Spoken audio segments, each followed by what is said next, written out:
మునుపటి భాగంలో శ్రీరాముడి జననం గురించి తెలుసుకున్నాం. అయోధ్యలో పెరుగుతున్న శ్రీరాముడు చిన్నప్పటి నుంచే ఎంతో వినయశీలి, ధర్మపరుడు, ధైర్యవంతుడు. ఆయన తన తమ్ముళ్ళైన లక్ష్మణుడు, భరతుడు, శత్రుఘ్నులతో కలిసి ఆనందంగా పెరిగాడు. అందులో ముఖ్యంగా లక్ష్మణుడు రాముడిపై ఎంతో ప్రేమ చూపించేవాడు. ఎప్పుడూ ఆయనతోనే ఉండేవాడు. ఇద్దరూ విడిపోని స్నేహితుల్లా ఉండేవారు.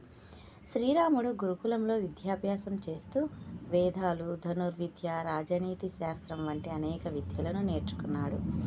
ఆయనలో వినయం, గౌరవం, ధైర్యం అన్నీ సమపాలలో ఉండేవి. ఒకరోజు మహర్షి విశ్వామిత్రుడు అయోధ్యకు వచ్చాడు. రాజు దశరథుడు మహర్షిని ఎంతో గౌరవంగా ఆహ్వానించాడు. ఆయన రాక వెనుక ఒక ముఖ్యమైన కారణం ఉంది. విశ్వామిత్ర మహర్షి యాగాలు నిర్వహిస్తుండగా రాక్షసులు వచ్చి వాటిని భగ్నం చేస్తున్నారు.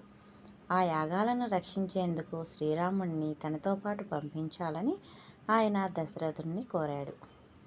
మొదట దశరథుడు కొంచెం భయపడ్డాడు. చిన్న వయసులో ఉన్న రాముణ్ణి రాక్షసులతో యుద్ధానికి పంపడం అతనికి ఇష్టం లేకపోయింది.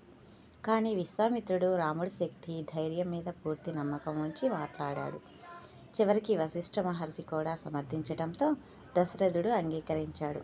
అలా శ్రీరాముడు తనతో పాటు లక్ష్మణుణ్ణి తీసుకొని విశ్వామిత్ర మహర్షితో కలిసి అరణ్యానికి బయలుదేరాడు. ఇది